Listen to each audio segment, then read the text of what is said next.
Jonathon Gatehouse is in Rio for MacLean's, and seems to have survived so far. At least he's joining us, so that's a good sign. Your plane got there in time? Yeah, I don't have one of those sad, put upon journalist horror stories to share. I got on a plane, it took off, it landed, I got here. So.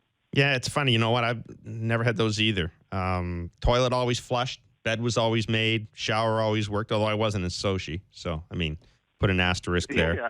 Well, I didn't have a shower curtain or a rod for a few days in Sochi, but that was the extent of the hardship. And it's Russia. You don't need to shower anyhow. You could just fit in with the rest of the people. Let's hear the calls. 416-870. It's just bad. Yeah, I think I will say that it appears that they're flushing all of the sewage from the media village into the adjacent field. So it's getting a little ripe over here, but other than that, everything's fine. Our friend Adrian Arsenault, CBC TV, took a helicopter trip above Rio with I don't know if it was a biologist, or an environmentalist, I should say. I was watching it in the National the other night, and they were up in a helicopter, and they could smell the sewage. They could smell the sewage in a helicopter, high in the air. Yeah. That is scary. It's not difficult to figure out where it is. You every once in a while, you're even in a bus or passing along a roadway, you'll come across a ditch, and your nose instantly lets you know what you're dealing with. Of course, the opening ceremonies are tonight. We're joined by Jonathon Gatehouse, who'll be covering the Olympics for MacLean's magazine. It seems as if Brazil, the organizing committee, I should say, it almost seems as if they're trying to spin these logistical and environmental issues. They're almost trying to spin them into some sort of indication of a more realistic or off-the-cuff Olympics approach. They've even tried to marry the whole thing to the IOC, the 2020 vision concept, which is essentially pays lip service to the idea of a scaled-down, a more realistic Olympics. We've heard about how the opening ceremonies are going to be more analog than digital, et cetera, et cetera, et cetera.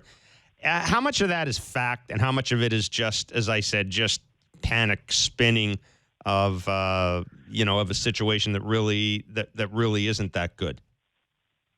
Well, listen, I think it's a bit of spin to try and put lipstick on the pig, but at the same time, the reality is that this is an Olympics without bells and whistles, and probably not even a kazoo. They ran out of money. I think the venues are going to be fine. It's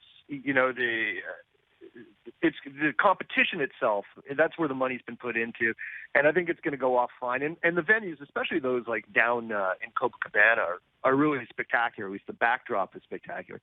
But when you come to things, there are no banners in this city, right? The things you're used to seeing in an Olympics with the logo plastered everywhere. Well, they don't have money for that. It's not here. And you mentioned the opening ceremony, right?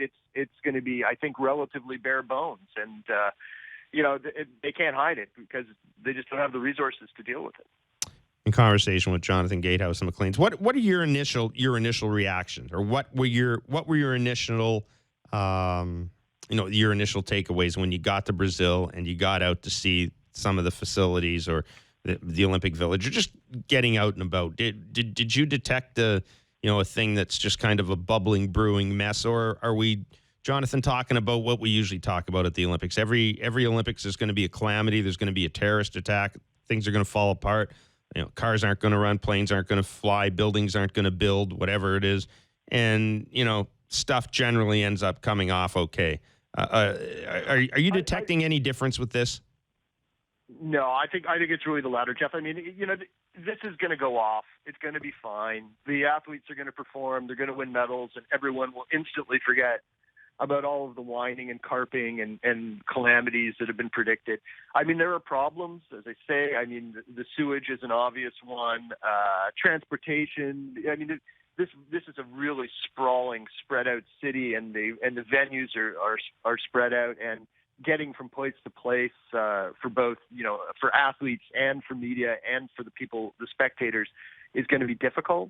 But at the end, I think so much of this seems to be through the lens of how first world nations, perceive faraway places. The same thing happened in Sochi, right? That Sochi was by no means like a perfect Olympics, but it was also the fear of terrorism that kept everyone away. Well, I mean, I don't know if I've ever been anywhere where I was safer, behind, multiple layers of barbed wire and, whatever it was, 100,000 cops and soldiers. It was, it's the same here in Rio. I mean, listen, last night a Russian vice consul, who was actually a Brazilian lawyer, shot and killed a robber just outside of the Rio Olympic site. But that seems to be the exception and not the rule. Well, and there's, I mean, I was going to say there's street crime everywhere, and I think that's, I guess the concern on the part of a lot of people is that it appears as if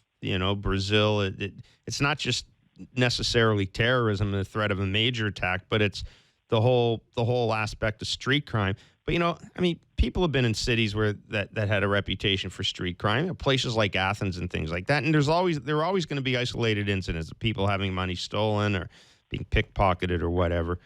But it is true that eventually, once the competition starts, most of the focus tends to go to the athletes, and which is how it should be. Yeah. Yeah, the security presence is huge. I spent the day kind of walking around down in Copacabana and Ipanema yesterday, and everywhere you went, almost every street corner either had a soldier or a group of cops standing there. Many of them armed with assault rifles.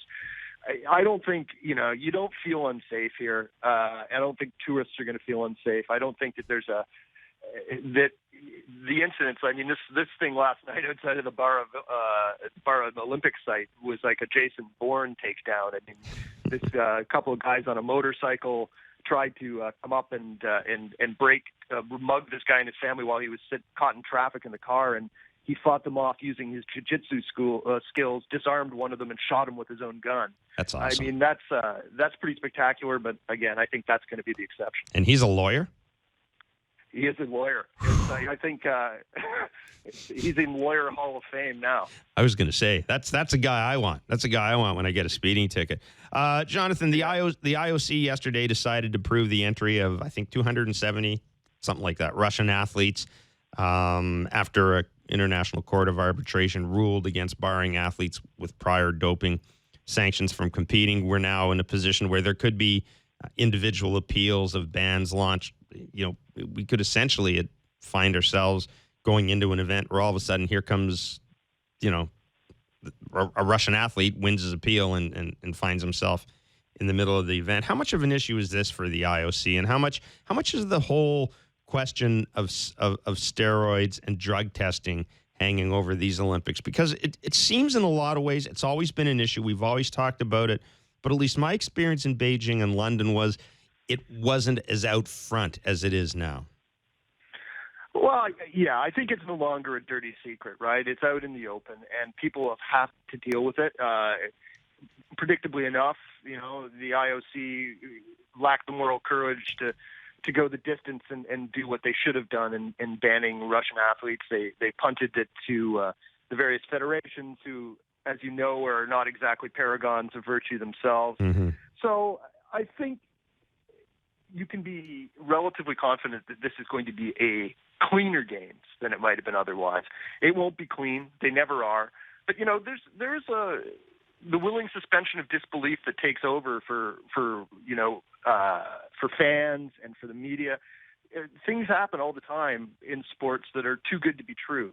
And we just tend to get caught up in the moment and go along with it. And, there will be moments here where people will come out of nowhere and shatter records that have stood forever and by a large margin. And mostly people will applaud and think that's great rather than maybe drawing the obvious conclusion that these things don't happen on their own. Jonathon, we're going to let you scoot. I know you've got a couple of other media responsibilities today. Stay safe and enjoy the Olympics, and we'll be talking to you again. Thanks, Jeff. What you want to check out for music, try, I found a new one, Low Cut Connie, Going Down to Rio. Low Cut Connie? Low Cut Connie, song's called Rio. Okay, we're on that right now. Thanks. Take care.